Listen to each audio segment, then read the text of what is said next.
listeners. I'm Sue Stockdale, and welcome to the first episode of Series 4 of the Access to Inspiration podcast, the show where you can gain inspiration from people who may be unlike you.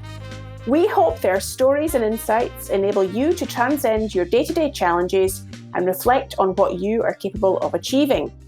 Now, in the last few months, the coronavirus situation has caused many people to reevaluate both their work and their lives. And I'm delighted to say that today's guest, Navi Radjou, describes himself as a leadership thinker, and I'm sure he's got a lot to say that will inform our thinking on the subject. In fact, his latest book, Frugal Innovation, was published and shows how companies can innovate faster, better, and sustainably. His TED Talk on the subject has garnered nearly 2 million video views. And his next book, coming out in 2021, The Conscious Society, is about reinventing how we consume, work, relate, and live. Welcome, Navi, to the podcast. Thanks for having me, Sue. It's great to speak to you. As you describe yourself as a leadership thinker, I'm wondering how you think about thinking. There are two ways to think. There's an analytical way where you take a problem and you tear it in parts and you analyze the different pieces to solve the problem. So that's what we call analytical approach. I come from a different kind of perspective that essentially the world is already so divided that the way we should think about integrative thinking or even integral thinking. So essentially it consists in putting the pieces back together. So for example, today companies are grappling, as you said, with COVID crisis. How do we reboot the economy? And then at the same time, we hear the ecologists saying that we need to take care of the climate. And these two seems to be often opposites, kind of contradiction. And the businesses actually struggle to reconcile profitability and sustainability. So that's what I mean by integrative thinking is everything I do is to figure out how can we bring together different concepts that often don't talk to each other or are not reconcilable. Like, for example, frugal innovation. The term itself sounds like an oxymoron because frugal, you cannot innovate frugally. You think innovation, you think about big R&D labs with billions of dollars invested in, like we do in Silicon Valley. And similarly, when you think about innovation, like an iPod or some fancy gadget, it is not frugal. So that's what I do. I tend to look for new concepts that bring together ideas and phenomenon or even cultures that typically don't talk to each other. Would you say that your own personal experience has had a role to play in what you now find yourself doing? Yes, in the sense that not until I reached my 40s, until the 30s, these pieces, I built them separately in the sense that I grew up in India. So for 20 years, I studied in India. Of course, I went to a French high school. So in a way, I grew up in a multicultural environment because at home, we will speak Tamil, my mother tongue. At school, we will speak French. It is a French high school in southern India. But then around me, it's a former British colony. So you know very well that, it's all in English, right? So all the signs and magazines and everything was in English. So I grew up in this multicultural environment, but it was predominantly Indian in terms of values and culture. And then I came to France, spent 7 years studying in France. So I added another layer of kind of French culture. Then traveled around the world for a couple of years in Southeast Asia, Canada. Then immigrated to the US in 1999, so exactly 21 years ago. So then, of course, I spent next 10 years building my career in the US because I wanted to, live the American dream. But it's only in the late 30s, about 12 years ago, that I begin to feel the need to integrate these different pieces. That happened a bit later. So I would say that the first 37, 38 years, I was kind of focusing on collecting experiences. And it's only in the late 30s, I begin to put it all together to create something more coherent. Some might call a midlife crisis, Navi, when one's reevaluating where one's going. I don't know if you would agree with that or not. Yeah, I actually go through my midlife crisis happened earlier. I had a big health crisis when I was 35, 36, where basically I had this symptoms of autoimmune disease. The doctors couldn't really understand what was happening. And it was kind of a systemic breakdown. The whole system was breaking down. I couldn't sleep and I was losing weight. I couldn't concentrate. And it was quite scary. That's when I reconnected with my roots because the Western doctors couldn't improve me. But I remember that India has what called traditional medicine called Ayurveda, which is a 5,000-year-old medical knowledge. So I was in California and I found this clinic which offered traditional Indian medicine, and that saved my life. I was able to rejuvenate myself, detox myself, but not only that, on physical level, but I think it kind of reconnected with my deeper being because I rediscovered, my roots. I also got clarity about what I should do next. And that's really exactly when I begin to realize that I'm Indian, I'm French, and I'm an American. But what happened is that once I came to America, and I think I kind of tried to become American, and I kind of repressed my French and Indian background. And that's when I said, no, I can't do that. So I began to go back to France, do more speeches, client engagements in France. And then eventually I began to reconnect with my Indian roots, which led me for the past 10 years, of course, write several books on innovation leadership inspired by Indian wisdom. Through that crisis, that challenge that you had with your health, Navi, you were able to reevaluate. I'm wondering what you think that all of those three elements, the Indian, the French, and the American, what do they each bring to the Navi today? I've been reflecting on it for many years, and I would just give some stories that could be quite interesting to illustrate these points. Let's start with Indian wisdom, and that connects with the notion of leadership. So there's a difference between the Western interpretation of leadership and the practice of leadership and the Eastern tradition of defining leadership. So the story goes like this. Apparently, Alexander the Great, when he tried to invade India, he came with his grand army, and at some point he ventured into an Indian forest. And there, you can imagine him on his big horse, clad with this incredible dress and very impressive. And then he encounters this yogi who is actually practicing yoga. And he looks at him and they look at each other. And then the yogi looks at Alexander the Great and asks him, "Who are you?" And he says, "Well, I'm the world's greatest leader. I've conquered 2/3 of the world, and I'm here to conquer your country now, make it part of my empire." And the yogi laughs. Alexander, of course, is now kind of vexed, and he says, "Why are you laughing?" And the yogi answers, "Okay, so in that case, I'm also leader because I'm actually doing yoga to conquer my inner world." So I think that story is very profound because it shows the difference between leadership in the Western world, which is about leading others, and the Eastern perspective, which is about self-leadership, leading oneself. And I think that's what I'm trying to do now is I can see that with the COVID, and this is the beginning of this transition where we focus so much in managing, controlling, changing the external world that we didn't take time to be in touch with our inner world.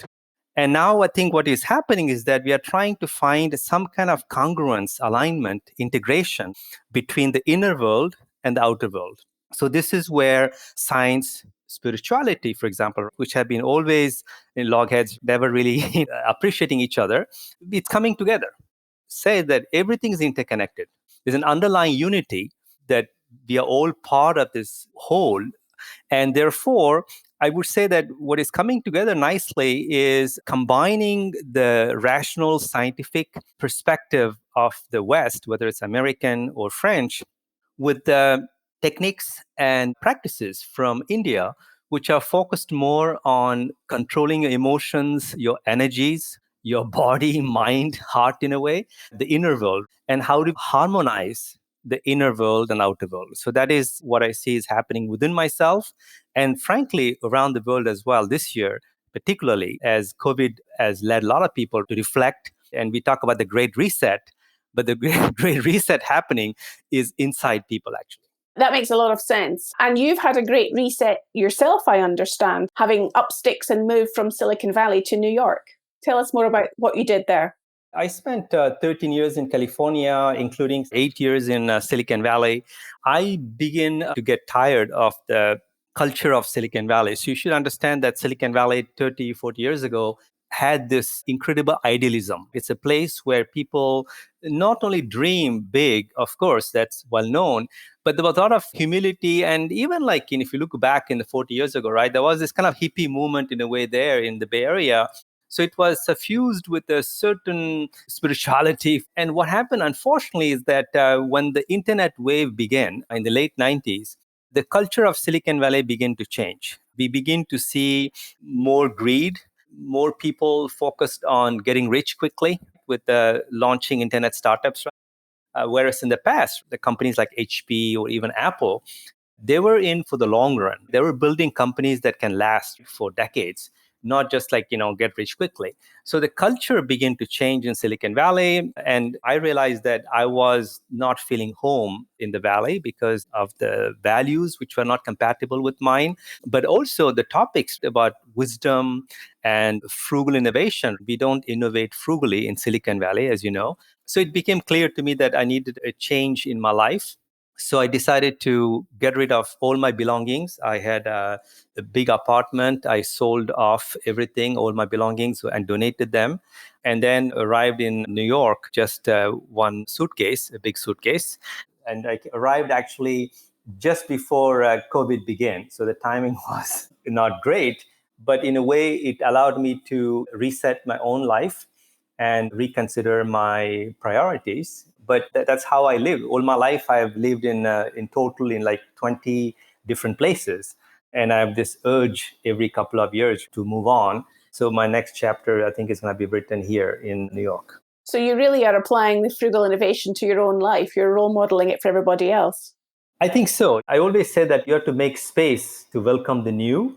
And if your life is cluttered, both your apartment, just look at the apartment. Right now, I'm looking around me in New York, everything is small. So I'm in this, one bedroom and I got rid of everything. So I pretty much have just one table. I have one bed and a bunch of books. That's it. I gave away all my clothes. I never had a car in my life. I never will have a car. I think it's important to downsize and declutter your life so that essentially there's enough space. You need to create an inner playground that is as empty as possible, because that's where creativity can come out.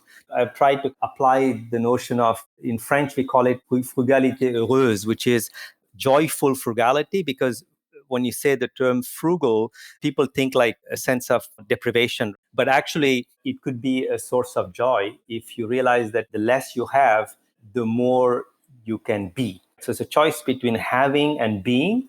So I think it's important to have less so that you can be more. I'm wondering, as you are developing your ideas in your career as a thinker, how do you measure and evaluate the impact and the success that you have? Because it doesn't strike me that you're necessarily going to be measuring or evaluating it in the same way as a company might do, for example. I think it comes back to the definition of leadership. The best definition that I like about leadership is about impact. It's not about how many people you manage, what is your budget, how much money that you're responsible for. It's what kind of impact you have. Today, we talk about your carbon footprint, reducing your carbon footprint. And now we talk about handprint. It's about the positive impact that you can make in society and the planet. But I would add two more prints to play with the words. So you have the footprint, which is do less harm. That's one way of leadership, which is ethical leadership, we can call it. Then you have the next level leadership, which is about making positive impact through corporate social responsibility and things like that. So that also you can measure how much good I'm doing in the world, but in a quantifiable way through charity and things like that. So that's about the handprint. But then you can think about what we call compassionate leadership, which is really about heart print. Are you touching people's hearts? Are you connecting with them in a way that they can feel the positive vibes and it kind of brings out the best in themselves? So that's enlarging your heart print. But then you have the final level of leadership for me is what I call a soul print. Are you really helping people really connect with the soul and express and realize their fullest potential? So that's how I measure, is to what extent I'm actually leaving a soul print. Because when I die, what's left of me is going to be the soul print, not the money I earned. And my legacy is going to be both my own soul print in the form of the ideas and the thoughts that I leave behind, but also the souls I touched. And to what extent I basically ignited the genius within people, allow them to be authentic, So that's how I measure. I see essentially as there been a transformation in people that I interact with, they become more alive after at the end of the meeting with them. Whether I'm doing a keynote at a conference or I'm doing advisory and coaching with the CEO, I actually measure to what extent they become more alive and to what extent they give themselves the permission to be themselves. Because I think today what's happening is that everybody is so scared to be themselves. I actually try to be myself when I interact with them, which then in turn gives them the permission to come out of the shell and express their fullest self. So, how do you, Navi, get that message across to those that you used to be living and working with around in Silicon Valley? Are those the people that need to hear your message most? Yes and no. I believe with age that you shouldn't try to convert everyone. There are people who will never be converted. So it's a classic kind of breakdown. If there's 100 companies, you can either try to preach to everyone, and you can do that. But then the danger with that is that you tend to kind of dumb down your message to appeal to everyone. Or you can, again, stick to what you believe in, but then you may have a niche audience. So in Silicon Valley, 99% of the companies were not resonating with my message. But I had a handful of companies that liked my message. One of them is Salesforce, which is a well known software company. And the head of innovation, Simon Mulcahy, is a good friend of mine. And as you know, Salesforce is run by Mark Benioff, who is a big practitioner of mindfulness meditation. Actually, they designed a new building in San Francisco with a meditation room on each floor. So that company actually was really open to my ideas on wise leadership and integrating, Eastern wisdom with Western management practices. So I tend to be very selective. So that's what I'm realizing now is that you can't dilute your message just to make it a mass product. That would be like compromising your values. I think it's better to be, very selective. I only have a handful of clients. But the good news is what's happening is that this year particularly, and that's why this conversation is very timely, because what's happening is that the minimum level of awareness people have, that's kind of going up. People are becoming more conscious. There's this kind of fear, which I think comes from the fact that this is a country that prides itself on being the world leader, but realize that we actually are a giant with clay feet. There is this kind of a wake up call that we need to change. We need to transform ourselves, transform our society, transform our economy. So I'm hopeful that everything I've written about and everything I speak about may gain a greater resonance, at least in the Western societies in coming months. I can see that, as you say, the time is now that people are more ready to receive your message. And what we've been speaking about so far, Navi, is in a way that the Western audience for that message, and predominantly we've been talking about North America. I'm wondering what happens when you go to countries in the East, into Asia, India. How do they receive the message of frugal innovation? I think in India, which is the birthplace of frugal innovation, what happened is that when I first presented it maybe 8, 9 years ago, there was almost like a disdain. And the reason is because being a poor nation, people felt that you do innovate frugally because you have no choice, because you have limited means. So you have to innovate on a shoestring. So at the very beginning, 10 years ago, when I went to India, talked about frugal innovation, I didn't see much excitement. And then many things, I'm just laughing because it's amazing how the universe conspires sometime to help you. Then certain things happen very quickly. One thing that happened is that essentially there were actually CEOs who actually were opposed to this concept of frugal innovation who begin to appreciate the value of it. They begin to see how frugal innovation can be useful to make better products which are more sustainable, more affordable for poor people, for example. Therefore, it can contribute to social inclusion. If you can use fewer natural resources to make products, well, that's good for the environment as well. There was a kind of redemption of this concept of frugal innovation in India, led by influential people, celebrities, and there were even movies made in Bollywood celebrating this kind of frugal mindset. So that began to change the perception and the perspective of Indians about this concept of frugal innovation. And then COVID happened. So I'm seeing right now this incredible validation of this concept. So what it means is that India is finally reclaiming its heritage. It sounds grandiose, but in a way, it's beginning to say, you know what? We used to be ashamed of this concept, but actually, this is what we need to develop even more. And that's important because that means that each country has to own its culture. And I think, especially because of our colonial heritage, we were a bit ashamed of our own cultural capabilities in a way. And I see that changing, right? At least in India. In China, it's a different story. And that's why it's going to be interesting because China has published my book also in Chinese. And the problem with China is that they want to actually leapfrog the West. That means that they want to play the Western game of investing more in research development, science, and technology. So they have this kind of a desire to beat the West in their own game. That's why you see this rivalry between China and America, for example, in areas like artificial intelligence. China is investing billions in AI. And I'm not sure that's a good thing to do. Personally, I'm judging here, but because actually I think China has to reconnect with its cultural roots and figure out, is there a Chinese way of innovating? Is there a Chinese way of leading? And interestingly, they are beginning to do that. As we speak, in Europe right now, there is a company called Haier, which is a Chinese appliance company, the world's largest Chinese appliance company. And they are setting up a think tank in Europe right now to begin to disseminate the Chinese leadership model. And I'm sure that soon they will start talking about the Chinese innovation model as well, just like we have in India, this idea of frugal innovation.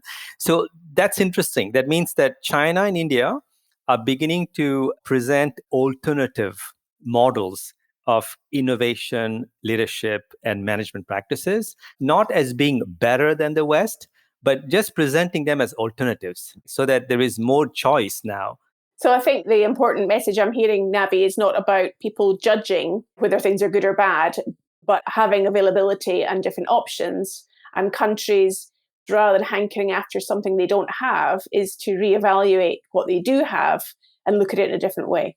Absolutely. And I think this is what's going to happen. And by the way, forget about it, among countries.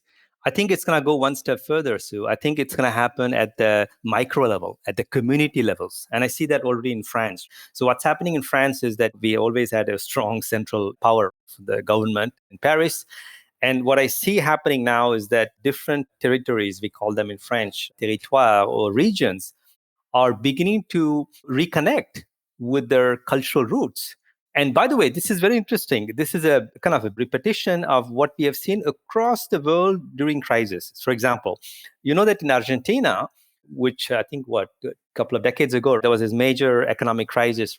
What happened is that because their economy collapsed, there was a revival of local gastronomy. So basically, you had all the chefs in Argentina who begin to support old agricultural practices, looking at local ingredients and coming up with new recipes. So there was a kind of revival of traditional cuisine in a way in Argentina. And I think we are going to see the same thing in every country, in France, in India, because of, and this is the important word, diversity. I think we are going to see a greater acknowledgement of cultural diversity. I think in this crisis, I can distinctly see that each region, each community, each city, in Latin, we call it the genius loci, which is essentially the spirit of the place. And I think what you see is each region, each city now, reconnecting with this genius loci, which is essentially the local spirit, and express that in a unique way. You're reminding me of your earlier point, Navi, about rather than us always looking outside, and you were referring to this as a human being, that we have to start looking inside. I'm hearing that within countries now, you're saying in communities, rather than looking outside, they're actually reevaluating and looking inside to find that spirit as you describe it. That's correct. And the reason this is happening, I feel, is that it's not an anti-globalization movement. I think it's the best of both worlds because with the internet, you can be connected globally. In business, we call it having this global concept, right? Being both global and local. So with the internet, you can be globally connected. You can learn about what's happening in terms of best practices. We talked about different management models, Eastern, Western. So you can be aware of all of that with the internet. That's great. Having that global outlook is important. But as far as impact, where can you make an impact? I think it's going to be more and more at the local level and by leveraging local resources. Where actually I see this happening is I call it a microeconomy. So essentially, supply and demand are going to come closer and closer. Today, we have this big macroeconomy where you have large scale production done in China, and then we used to ship them around the world in containers. I mean, this whole model was very energy intensive, was not very friendly to the planet. But the microeconomy says, no, actually, let's try to produce goods and services locally as close as possible to the customer. So that's why you see the rise of things like urban farming. You see things like 3D printing, where you can have micro factories, small workshops in cities that can produce locally goods, leveraging local resources. So I see that happen whereby you can have the best of both worlds. You can be connected globally, and knowledge and ideas can, especially with in the current political situation, you don't have to physically travel. See, that's gone. So your ideas, and you can collaborate virtually with people around the world, but you can be connected, rooted locally, and use local resources, local capabilities, local traditions, local knowledge to fulfill local needs faster, better, cheaper. And I think that's this kind of microeconomy that I think is going to be very exciting for me. That means that the value creation and the value capture is going to happen locally. And I think in a way, this is maybe paving the way to a more inclusive, sustainable economy. Fantastic. And how can people find out more about you and your ideas, Navi, on the internet and social media? What's the best way to locate you? The easiest way would be to visit my website, which is navirajou.com. And you can follow me on Twitter at Navi Radjou, or you can just go on LinkedIn and search for my name, or do the same on Google. Fantastic. We'll put links to all of those things on the podcast so that people can have easy access to connecting with you. Thank you so much for your time, Navi, today. It's been really great to talk to you and hear about your thinking. Thanks for having me, Sue. I bet Navi's ideas have given you plenty to think about. So here are some questions for you to reflect on. If you could change just one aspect of your life and work today, what would it be? And what would be the first step to begin to make those changes? Let us know about what the podcast prompted you to reflect upon by going to our website, accesstoinspiration.org, and leaving us a comment about this episode. Next time, I'll be talking to Becky Frater, an amazing woman who was the first female qualified helicopter instructor for the Royal Navy, and the first and only female in the world to lead a Royal Navy helicopter display team, the Black Cats. I do hope you can join us then.